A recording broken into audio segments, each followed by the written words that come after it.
नमस्कार, जय हिंद दोस्तों। स्वागत है आपका हमारे चैनल पर। आपको बता दें अभी सरकार ने दूसरी बार भारत में लॉकडाउन को घोषित कर दिया है। इसी को लेकर आप सभी गरीबों, मजदूरों और किसानों के लिए बेहद जरूरी खबर निकल के आ रही है, जिसको जान लेना आपके लिए बेहद जरूरी है। साथ ही साथ सरकार ने सभी गरीबों, मजदूरों, किसानों और कंपनियों में काम करने वाले लोगों के लिए 4 महत्वपूर्ण नियम लगा दिए हैं, जिसे जानना आप सभी के लिए बेहद ही जरूरी है। तो वीडियो के साथ बने रहिए दोस्तों। और आपको बता दें अगली बड़ी खबर रेलवे की तरफ से निकल के आ रही है। ट्रेन सेवाएं कब से शुरू की जाएंगी, रेलवे की ओर से आ गया है बड़ा बयान। साथ में अगर आपने टिकट बुक करा लिया है तो भी आपके लिए बहुत बड़ा बयान निकल के आ चुका है। वीडियो को देखते रहिए, सारी जानकारी आगे मिल जाएगी। साथ में बता दें अगर आप चैनल पर नए हैं, नीचे लाल रंग का सब्सक्राइब का बटन है, दबा दीजिए। चैनल को सब्सक्राइब कर लीजिए और बेल की घंटी को भी दबाकर हमारे चैनल को ज्यादा से ज्यादा शेयर करने की भी कोशिश करिए, ताकि आप तक सभी जानकारी पहुंचती रहे। तो चलिए दोस्तों, चलते हैं अगली बड़ी खबर की ओर।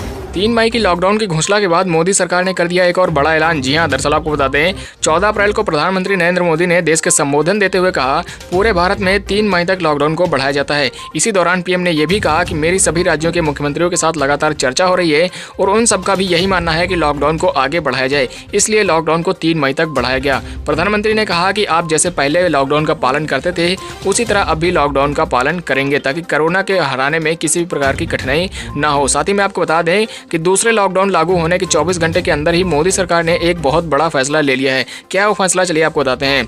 गृह मंत्रालय ने मंगलवार को प्रेस वार्ता में कहा कि मोदी सरकार ने 3 महीने तक के लिए देश के 80 करोड़ लोगों को मुफ्त में राशन देने का फैसला किया है। साथ में जो गरीब हैं, जो मजदूर हैं, उनको 3 महीने तक फ्री में 5 किलो राशन देने का फैसला किया गया है।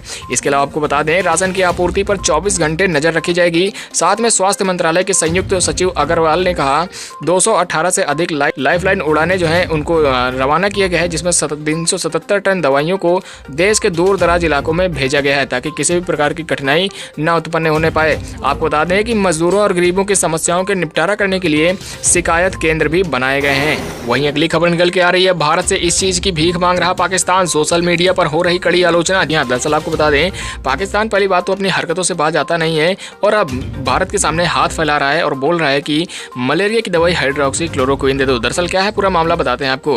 दरअसल बता दें पूरी दुनिया इस वक्त जानलेवा कोरोना का प्रकोप झेल रही है। सभी देश इस वायरस को खत्म करने और अपने अपने देशवासियों को इससे निजात दिलाने की पूरी कोशिश कर रहे हैं। दरअसल बता दें आपको कि भारत के पड़ोसी देश पाकिस्तान पर भी कोरोना का कहर बरपा है। अमेरिका और ब्राजील के बाद अब पाकिस्तान ने भी भारत से मलेरिया की दवाई हाइड्रोक्सी क्लोरोक्विन मांगी है।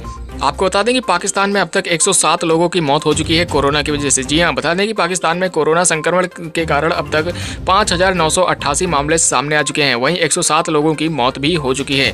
इस देश में अब तक 1,416 लोग ठीक भी हो चुके हैं। तो आपको क्या लगता है, पाकिस्तान को ये दवाई दी जानी चाहिए? क्या है आपकी राय, कमेंट बॉक्स में जरूर बताएं। वहीं अगली खबर निकल के आ रही है, लॉकडाउन बढ़ने के बाद रेलवे का बड़ा ऐलान, 3 मई के बाद चालू होंगी सभी ट्रेनें। जी हां, दरअसल आपको बता दें प्रधानमंत्री मोदी जी की ओर से मंगलवार को देश में दूसरा लॉकडाउन लागू कर दिया गया, जो कि 3 मई को खत्म होगा। ऐसे में रेलवे के वरिष्ठ अधिकारी के अनुसार एक बड़ा बयान निकल के आ चुका है। आपको बता दें कि यदि आप भी ट्रेनों के चलने का इंतजार कर रहे हैं तो आपके लिए बड़ी खबर निकल के आ चुकी है। दरअसल बता दें रेलवे के वरिष्ठ अधिकारी ने बताया कि सभी ट्रेन सेवाएं 3 मई के बाद में शुरू की जाएंगी। ऐसे में यदि आप किसी भी राज्य में फंसे हुए हैं और अपने घरों की ओर जाना चाहते हैं, तो अगर आपने टिकट बुक करवा रखी है तो आपको घबराने की जरूरत नहीं है। आपके टिकट का पैसा आपके खाते में तुरंत ट्रांसफर कर दिया जाएगा। या फिर यदि आपने काउंटर से टिकट को लिया है तो काउंटर से ही आप पैसों को भी कभी भी जाके ले सकते हैं। इसके अलावा आपको बता दें लॉकडाउन बढ़ने के बाद में रेलवे की ओर से ये बड़ा बयान आया है, 3 मई के बाद में सभी यात्री सेवाएं शुरू कर दी जाएंगी।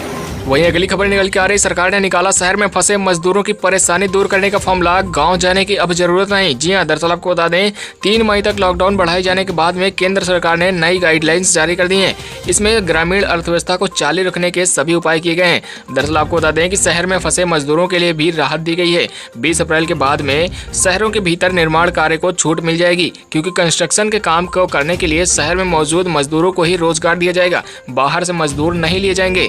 इस पहल से महानगरों में फंसे मजदूरों को बहुत फायदा होगा, क्योंकि पलायन की जरूरत नहीं पड़ेगी। आपको बता दें कि कोरोना संकट और लॉकडाउन के बीच उत्तर प्रदेश के लोगों को भी बहुत बड़ी छूट दी जाने वाली है। 20 अप्रैल से लगभग कई जिलों में में ये छूटें प्राप्त होने लगेंगी। आपको बता दें इसके अलावा कई सारी आपको और भी छूटें दी गई हैं, जिसमें खेती बाड़ी से जुड़ी हुई सभी छूटें। अगर आप एक किसान हैं तो आप अपने फसलों को काट सकते हैं, किसी भी प्रकार की आपको रुकावट नहीं होने वाली है। दरअसल बता दें कि खेती संबंधी किसी काम पर सरकार ने रोक नहीं लगाई है। मजदूर खेतों में सोशल डिस्टेंसिंग का पालन करते हुए काम कर सकते हैं। इसके अलावा मनरेगा के तहत काम जारी रहेगा, साथ ही शर्तों के साथ में आपको काम करना पड़ेगा, जिसमें सोशल डिस्टेंसिंग यानी कि सामाजिक दूरी बनाते हुए काम को करते रहना है। वहीं अगली खबर निकल के आ रही है, मुरादाबाद में मेडिकल टीम पर हमला करने वालों पर एनएसए लगाने का आदेश। जी हां, दरअसल आपको बता दें उत्तर प्रदेश के मुरादाबाद में कोरोना जांच करने गई मेडिकल टीम पर हुए हमले के मामले में योगी सरकार ने सख्त रुख अपना लिया है। आपको बता दें सीएम योगी आदित्यनाथ ने आरोपियों के खिलाफ राष्ट्रीय सुरक्षा कानून यानी कि एनएसए लगाए जाने के आदेश दे दिए हैं।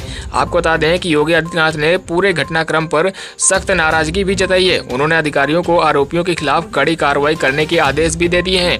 दरअसल बता दें कि मुरादाबाद में स्वास्थ्य कर्मियों पर नवाबपुर इलाके के लोगों ने तब पथराव कर दिया जब मेडिकल टीम 2 कोरोना संदिग्ध मरीजों को लेने गई थी। इसी बीच आपको बता दें कि अचानक लोग वहां इकट्ठा हो गए और डॉक्टरों व एम्बुलेंस पर पथराव शुरू कर दिया। इस हमले में डॉक्टर और स्वास्थ्य कर्मी घायल हो गए। वहीं मौके पर पहुंची पुलिस की गाड़ियों पर भी पथराव किया गया। इस मामले में 10 आरोपियों को पकड़ा गया है, अन्य की तलाश भी जारी है। सीएम के आदेश के अनुसार नुकसान की भरपाई भी आरोपियों से ही की जाएगी। तो चलिए दोस्तों चलते हैं अगली बड़ी खबर की ओर। लॉकडाउन में बिहार में फंसे लोगों को सरकार देगी 1-1 हजार रुपए। कैसे करें आवेदन, कैसे मिलेंगे 1 हजार रुपए? जी हां, दरअसल आपको बता दें कोरोना के फैलने के बाद देश में 21 दिनों के लॉकडाउन की घोषणा कर दी गई है। इसके बाद दिल्ली जैसे शहर से कई लोगों ने घरों के लिए पलायन कर दिया है। कई लोग तो पैदल ही अपने घरों की ओर रवाना हो रहे हैं। आपको बता दें कि लॉकडाउन के बाद केंद्र और राज्य सरकार की ओर से हेल्पलाइन नंबर भी जारी किए गए हैं और लोगों को खाना खिलाने पिलाने के लिए अलग अलग जगहों पर इंतजाम भी किए गए हैं। आपको बता दें कि लॉकडाउन में बिहार के बाहर फंसे बिहार के लोगों के लिए बिहार सरकार की ओर से बहुत जरूरी कदम उठाए गए हैं, जिनमें सभी लोगों के खाते में 1-1 हजार रुपए देने की घोषणा की गई है।